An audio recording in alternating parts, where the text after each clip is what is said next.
Kita mungkin sama-sama paham kalau hidup kadang bisa agak menyiksa. Ada senang, bahagia, dan menderita. Tapi kadang buat sebagian orang, yang sering muncul di benaknya adalah penderitaannya aja. Kebahagiaannya kemana? Hah? Apa itu bahagia? Gue kayaknya udah lupa rasanya bahagia. Nah, di tengah fakta ini, sebagian dari kita mungkin jadi sulit untuk menemukan motivasi yang pas untuk diri kita sendiri. Mungkin lo yang lagi lihat video ini adalah salah satunya. Gak apa-apa, kita belajar untuk mengatasi kehidupan yang terasa menyiksa ini bareng-bareng ya. Seperti biasa, gue ada di sini untuk membahas insight-insight menarik dari buku-buku bestseller dan juga populer yang ada di dunia. Belum banyak emang yang udah dibahas, tapi we are going to there. Buku kali ini adalah The Daily Stoic-nya Ryan Holiday. Ini salah satu penulis favorit gue sekarang. Buku yang gue suka banget dari dia adalah The Obstacle is the Way-nya. Nah, kapan-kapan kita buat videonya lah ya. Kali ini kita bahas dulu yang The Daily Stoic-nya. Oke? Udah siap? Kencangin dulu sabuk pengamannya dan baca doa. Bismillahirrahmanirrahim. The Daily Stoic, Ryan Holiday. Mari kita bahas.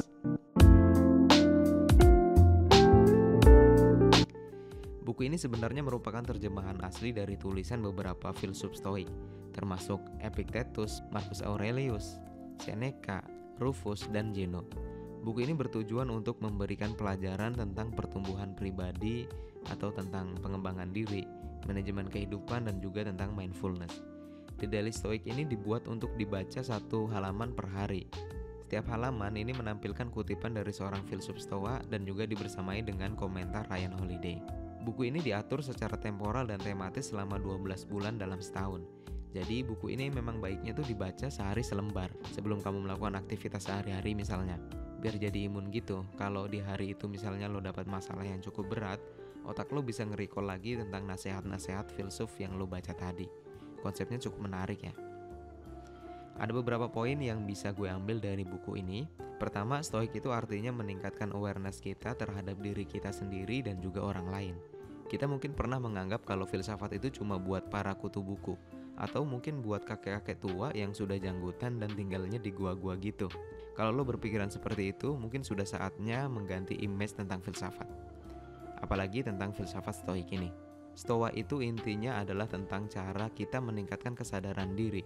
Karena syarat pertama untuk berpikir filosofis itu sendiri adalah pikiran yang jernih. Nah, dalam stoicisme sendiri, itu dimulai dengan mengecek diri sendiri.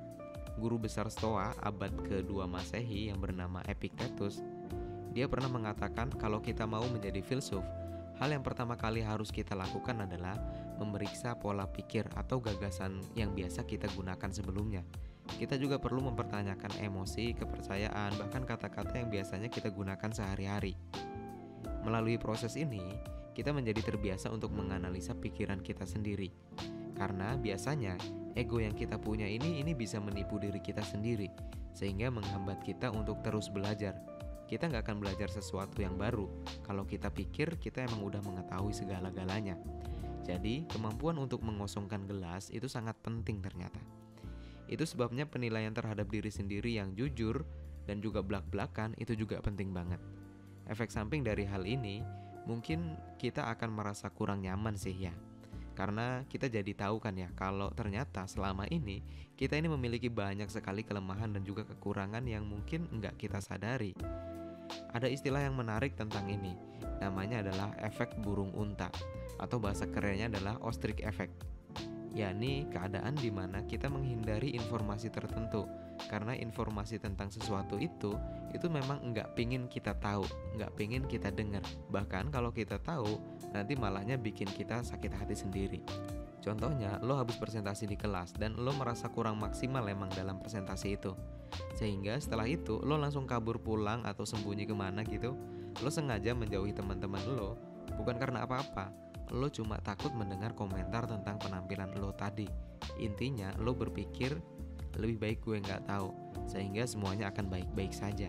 Tentu ini kasusnya bisa juga untuk orang lain. Misalnya, lo sayang banget sama pasangan lo dan lo sempet dapat kabar kalau ternyata pasangan lo itu ada main dengan orang lain. Mendengar informasi tersebut, mungkin lo sedikit curiga, tapi lo tetap gak mau cari tahu kebenarannya karena lo sendiri takut kalau misalnya lo tahu kebenarannya, lo akan sakit hati. Jadi daripada lo mencari tahu, lo lebih baik meyakinkan diri lo bahwa dia gak akan selingkuh. gitu. Selain refleksi diri, kita juga harus aware dengan orang-orang di sekitar kita. Kenapa?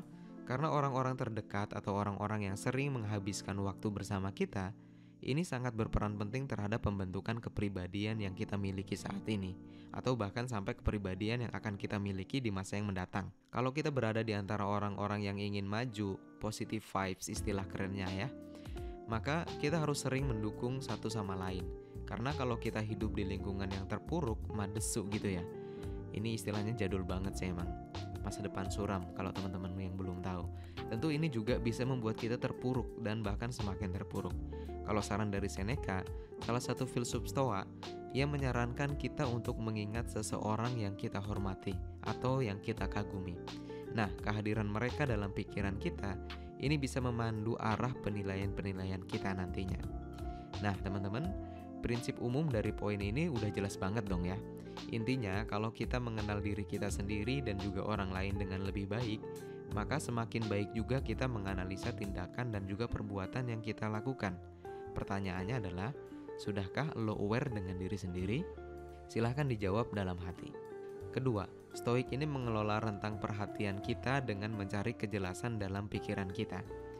Di zaman sekarang, dengan semua kemudahan yang ada, kita ini terus dibombardir dengan begitu banyak informasi, mulai dari pekerjaan, isu-isu terbaru, bahkan isu-isu politik juga ini sudah menjadi seperti roller coaster gitu ya, nggak pernah berhenti gitu membawa kehidupan kita naik dan turun. Jadi memang gak heran kalau di dunia modern seperti saat ini, kita jadi merasa mudah lelah karena terus-menerus diganggu oleh hal-hal semacam ini. Memang sih sulit banget buat kita untuk mempertahankan dan juga mengontrol fokus kita. Saat kita udah buat to-do list misalnya, hari ini harus ngapain aja, pas ada distraksi, kita jadi keganggu. Kita udah niatin buat baca buku, tiba-tiba notifikasi handphone bunyi. Ternyata teman kita bilang, "Kuy ngopi." Secara otomatis kita langsung jawab, "Kuy." Nah gitu. Siapa yang suka kayak gini? Ya jujur gue juga masih suka kayak gini sih ya. Emang agak berat ya kalau udah terbiasa jadi nice guy gini. Sekali lagi, emang berat sih, tapi bukan berarti mustahil kan. Mari kita belajar bareng-bareng deh. Kita bisa belajar dari Bill Belichick, pelatih New England Patriot, tim sepak bola Amerika. Dia ini membantu para pemainnya ini mengurangi gangguan dan juga noise dengan menggunakan instruksi sederhana. Apa instruksinya? Instruksinya adalah do your job. Ternyata kalimat sederhana ini bisa menjadi reminder untuk para pemain supaya bisa fokus dengan apa yang menjadi pekerjaan mereka saja. Nah, kita bisa contoh itu, kita bisa ngikutinya, tanamin kalimat-kalimat simpel seperti tadi. Misalnya, what's your job? Do it now. Ya hampir sama sih ya. Mungkin kalian bisa lebih kreatif lah ya. Yang penting lo bisa menjiwainya dengan segenap jiwa dan raga lo. Oke? Kalau kurang pas, ada cara lain juga yang bisa lo gunain untuk menjaga fokus, yaitu dengan mengendalikan pikiran kita sendiri. Kita harus mampu menganalisa dan juga menerima fakta. Fakta ini bisa menjadi dua kategori, yakni sesuatu yang bisa kita kendalikan dan juga sesuatu yang tidak bisa kita kendalikan. Sadari dua ini. Sebagaimana kita mencoba untuk mengendalikan sesuatu, akan selalu ada beberapa hal yang memang berada di luar kendali kita. Ya, namanya juga di luar kendali kita, maka kita nggak akan bisa mengendalikannya. Poinnya di sini bukan mencoba untuk mengendalikan semuanya, tapi lebih ke bagaimana memastikan fokus kita ini agar terkendali dan juga terarah pada hal-hal yang memang penting-penting aja. Apa itu? Fokuslah pada yang bisa kita kendalikan saja. Well, para penganut Stoa percaya yang bisa lo kendaliin hanya pikiran dan tindakan lo aja. Di luar itu, semuanya ada di luar kendali lo. Wow, banyak banget dong ya. Iya bener, banyak banget. Tindakan orang kepada lo, pikiran negatif orang lain tentang lo, itu semuanya ada di luar kendali lo. Jadi kalau ada orang yang punya penilaian jelek kepada lo, biarin aja. Selama apa yang lo lakuin itu emang bener, lo gak perlu susah payah buat ngerubah pemikiran mereka. Karena itu sepenuhnya ada di luar kendali lo. Mau lo ajak debat kayak apa juga, lo gak akan bisa. Yang bisa lo lakuin adalah perbaiki tingkah laku lo. Nah, tingkah laku lo sendiri ini ranahnya ada dalam kendali lo. Lalu kemudian ya kita berharap mungkin dengan demikian pemikiran mereka bisa berubah sedikit demi sedikit lah ya. Jadi poinnya, kita rubah yang emang ada dalam kendali kita aja, bukan sebaliknya. Hasilnya, ketika kita sudah mampu melakukan ini, kita bisa mengatur rutinitas kita jadi lebih baik lagi. Coba setiap pagi luangkan waktu sebentar untuk mengingatkan diri sendiri tentang apa sih yang bisa lo kendalikan dan apa yang nggak bisa lo kendalikan. Fokus saja sama apa yang bisa lo kendalikan. Lalu, siang harinya ingatkan diri kita sendiri kalau satu-satunya kemampuan yang kita miliki adalah kapasitas untuk membuat pilihan. Dan terakhir, sebelum malam hari, pikirkan lagi berapa banyak hal-hal yang sudah terjadi yang ada di luar kendali lo. Dengan cara ini, kita bisa tidur dengan lebih nyenyak dan lebih baik. Karena kita bisa memahami kalau hal-hal yang berada di luar kendali kita hanya bisa kita serahkan kepada Tuhan yang Maha Kuasa. Ketiga, kita nggak bisa mengendalikan emosi, namun logika dan kecerdasan kita ini bisa membatasi itu untuk mempengaruhi tindakan kita. Ada yang tahu Presiden Amerika yang ke-26? Pasti nggak tahu ya. Coba googling dulu. Namanya adalah Roosevelt. Jadi mantan Presiden Amerika Serikat ini, dia memiliki banyak prestasi besar. Namun masalah yang dia miliki adalah dia cenderung melakukan apa yang dia lakukan itu cuma karena pengen aja, tanpa benar-benar memikirkan lebih jauh seberapa penting hal yang dia lakukan itu. Ayo, siapa yang punya kelakuan kayak gini? Kenapa tengah malam gini lo minum es? Ya pengen aja. Kenapa lo udah punya banyak baju tapi ini malah beli-beli lagi? Ya pengen aja. Lo kan lagi diet, kenapa malah ngemil sebanyak ini? Ya pengen aja. Nah, sama seperti Roosevelt, kebanyakan dari kita juga cenderung seperti ini. Cenderung membiarkan dorongan emosi semacam ini mendikte apa yang harus kita lakukan. Makanya di dalam buku ini kita diajarkan gimana caranya agar kita nggak terjebak tuh dengan konsep ini. Atau konsep ini biasanya disebut sebagai Rooseveltian Trap. Selanjutnya kita harus sepenuhnya menyadari bahwa kita ini sebenarnya memegang penuh kendali atas diri kita sendiri. Emosi yang datang ini hanya sebagai respon wajar aja, yang memang bisa kita tolak kok keinginannya. Kenapa? Karena we are indeed in control. Sebenarnya kalau kita mampu untuk nggak menempatkan emosi ini mencampuri setiap keputusan kita bisa hidup lebih baik lagi. Walaupun emosi ini sebenarnya mampu mendorong kita untuk melakukan sebuah tindakan, kita tetap memegang kendali kok untuk melakukan apa yang harus kita lakukan, yakni dengan mengaktifkan logika kita.